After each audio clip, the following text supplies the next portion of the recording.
ঢাকা ১৩ আসনে একটু যেতে চাই, সেখানে আমাদের সহকর্মী আছেন এইচএম ইমরান। ইমরান, একই প্রশ্ন আপনার কাছেও। মাঠের ভোটের পরিস্থিতি কেমন দেখছেন? ভোটারদের সাড়া কেমন পাচ্ছেন? তাদেরকে প্রার্থীরা কি কি প্রতিশ্রুতি দিচ্ছেন? সব মিলিয়েই দর্শকদের আপনার মাধ্যমে জানাতে চাই।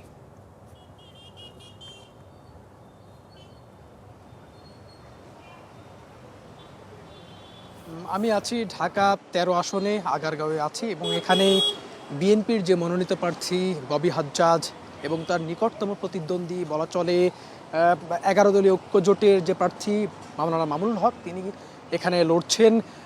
বলা চলে হেভিওয়েটের মধ্যে তারা দুজনই। এই যে নির্বাচনী আমেজ, নির্বাচনের যে হাওয়া, সেটি কিন্তু রাজধানীতেও এই রাতের বেলায় বলছে। রাজধানীর বিভিন্ন জায়গায় প্রার্থীরা ভোটারদের কাছে যাচ্ছেন, বিভিন্ন সমস্যার কথা শুনছেন, সেটি অনুযায়ী বিভিন্ন প্রতিশ্রুতি দিচ্ছেন। আমরা কিছুক্ষণ আগে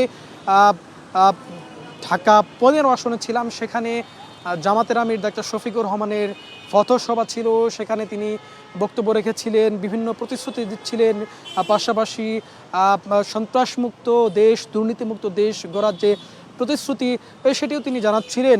আমরা এখন যেখানে আছি ঢাকা ১৩ আসনে, সেখানে প্রার্থীদের উপস্থিতি না দেখলেও নির্বাচনী যে আমেজ, সেটি এই আসনটিতে লক্ষ্য করা যাচ্ছে।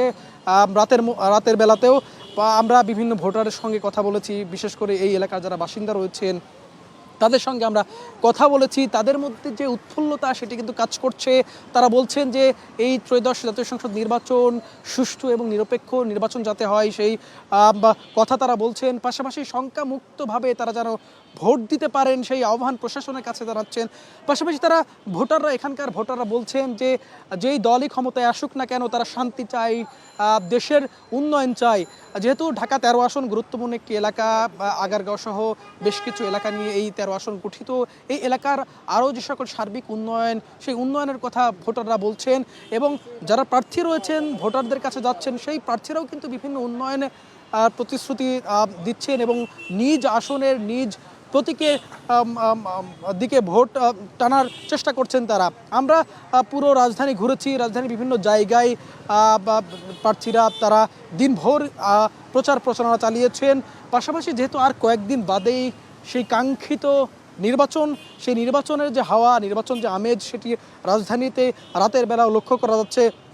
বিভিন্ন খেটে খাওয়া মানুষ, যারা রিক্সা চালক থেকে শুরু করে যে সকল মধ্যবিত্ত পরিবার রয়েছে, নিম্নবিত্ত পরিবার রয়েছে, তাদের সঙ্গে আমরা এই আসনগুলোতে ঘুরে কথা বলেছি। তারাও প্রত্যাশার কথা বলছেন, সুন্দর একটি নির্বাচন দেখবেন, সেই কথাও তারা, সেই আশাবাদও তারা ব্যক্ত করেছেন আমাদের কাছে।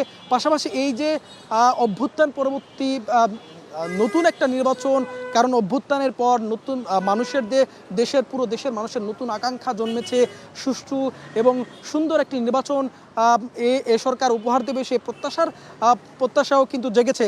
পাশাপাশি এই প্রার্থী এবং ভোটারদের যে সংযোগ, সেটি বলা চলে সমস্যা, সংকট, সমাধান, প্রতিশ্রুতি, এই কয়েকটি শব্দের মধ্যেই সীমাবদ্ধ রয়েছে। প্রার্থীরা ভোটারদের কাছে যাচ্ছেন, তাদের সমস্যার কথা শুনছেন, নিজ প্রতীকে ভোট দেওয়ার আহ্বান তারা জানাচ্ছেন। পাশাপাশি ভোটাররাও খুব উৎফুল্লতার সহিত তারাও এই নির্বাচন সামনে রেখে তাদের মধ্যে উৎফুল্লতা বিরাজ করছে। তারাও প্রত্যাশা করছে নতুন বাংলাদেশ দেখার। এই তথ্যই আমার কাছে সর্বশেষ ছিল।